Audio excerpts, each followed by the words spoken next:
because GST is recoverable, there is a side piece that says, hey, even if you're not required to be registered, you might actually want to be registered, right? So if you're importing goods into Canada and we've decided, no, you're not carrying on business, so you don't have to be registered, but maybe you are paying a bunch of GST at the border, or maybe you are paying a bunch of GST on,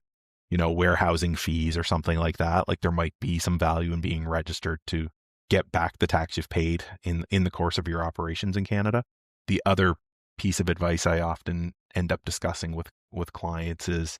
and again, not to be completely cavalier, but if you're uncomfortable with the Canadian tax rules, you can structure your transactions so that they occur outside of Canada, right? So if there's a scenario where US based, if there's a company based in Buffalo and they don't want to be the importer of record and they don't want to handle sort of, or be concerned about Canadian sales taxes, there might be ways to restructure their agreements to say, hey, look, we'll sell all this stuff. We'll sell it at